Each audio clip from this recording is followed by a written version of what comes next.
Hi ಸ್ನೇಹಿತರೆ, ಎಲ್ಲರೂ ಹೇಗಿದ್ದೀರಾ? ಎಲ್ಲರೂ ಚೆನ್ನಾಗಿದ್ದೀರಾ ಅಂದ್ಕೊಳ್ತೇನೆ.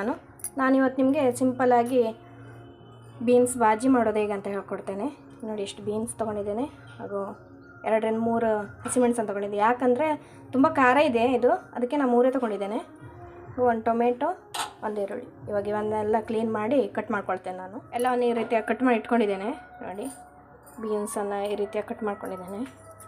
ಹೋಗಿದೆ ಟೊಮೆಟೊ, ಈರುಳ್ಳಿ, ಹಸಿಮೆಣಸು ಕೂಡ. ನಾನು ಇವಾಗ ಇದ್ರ ಬಾಜಿ ಮಾಡೋದು ಹೇಗೆ ಅಂತ ಹೇಳ್ಕೊಡ್ತೇನೆ. ನೋಡಿ, ಒಂದು ಕಡಾಯಿಯನ್ನು ಇಟ್ಕೊಂಡಿದ್ದೇನೆ. ನಾನಿವಾಗ ನಾವು ಡೈಲಿ ಯೂಸ್ ಮಾಡ್ತೀವಲ್ಲ ಅದೇ ಎಣ್ಣೆ ಹಾಕೋ ಚಮಚದಲ್ಲಿ 1 ಚಮಚ ಆಗುವಷ್ಟು ಎಣ್ಣೆನ ಹಾಕ್ಕೊಂಡಿದ್ದೇನೆ. ಹಾಗೆ ನೋಡಿ, ನಾನು ಎಣ್ಣೆಯನ್ನು ಕಾಯ್ಲಿಕ್ಕೆ ಬಿಡಲಿಲ್ಲ.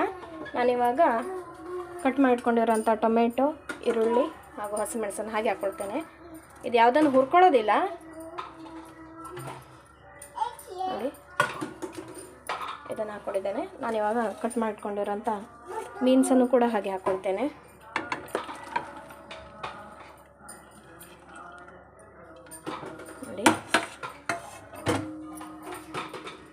ನೋಡಿ, ಬೀನ್ಸನ್ನು ಹಾಕ್ಕೊಂಡಿದ್ದೇನೆ. ನಾನಿವಾಗ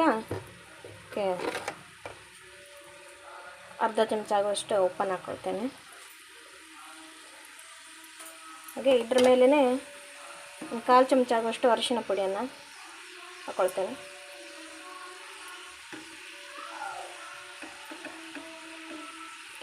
ಅರ್ಧ ಚಮಚ ಆಗುವಷ್ಟು ಚಿಕನ್ ಮಸಾಲೆ ಪುಡಿ, ಸ್ವಲ್ಪ ತೆಂಗಿನಕಾಯಿ ತುರಿಯನ್ನು ತೊಗೊಂಡಿದ್ದೇನೆ.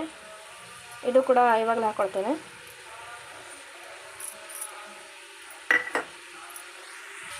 ನಾನಿವಾಗ ಇದನ್ನು ಫ್ರೈ ಮಾಡ್ಕೊಳ್ಳೋದಿಲ್ಲ ಯಾವುದು, ಇವಾಗ ಹಾಗೆ ಮುಚ್ಚಿಟ್ಕೊಳ್ತೇನೆ. 5-10 ನಿಮಿಷ ಹೀಗೆ ಮುಚ್ಚಿಟ್ಕೊಳ್ತೇನೆ ನಾನು.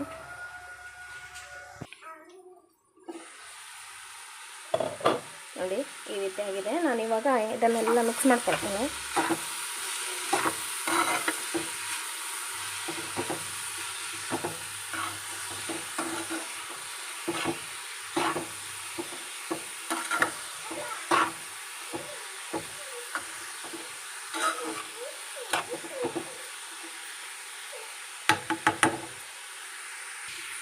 ನೋಡಿ, ಬಾಜಿ ತಳ ಹಿಡಿಬಾರ್ದು ಅಂತ ಹೇಳಿ ನಾನು ಸ್ವಲ್ಪ ನೀರನ್ನು ಹಾಕ್ಕೊಳ್ತೇನೆ. ಸ್ವಲ್ಪ, ಜಾಸ್ತಿ ಅಲ್ಲ.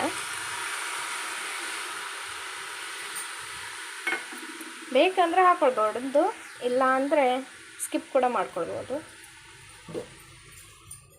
ನಾನಿವಾಗ ಮತ್ತೆ 10-15 ನಿಮಿಷ ಮತ್ತೆ ಮುಚ್ಚಿಟ್ಕೊಳ್ತೇನೆ ನಾನು.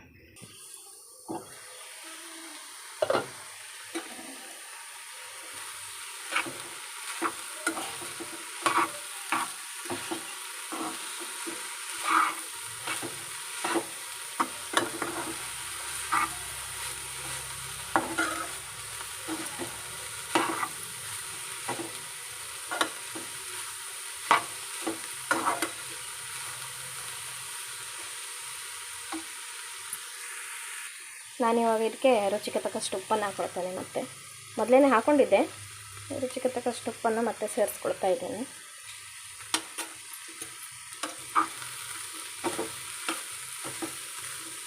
ಇದು ಮತ್ತೊಂದು ಸ್ವಲ್ಪ ಬೇಯಬೇಕು.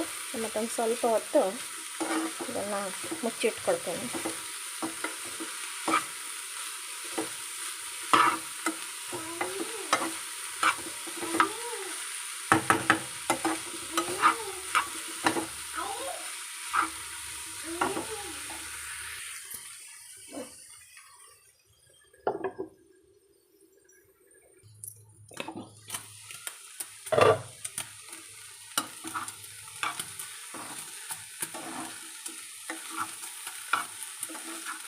ನೋಡಿ, ಬಾಜಿ ರೆಡಿಯಾಗಿದೆ.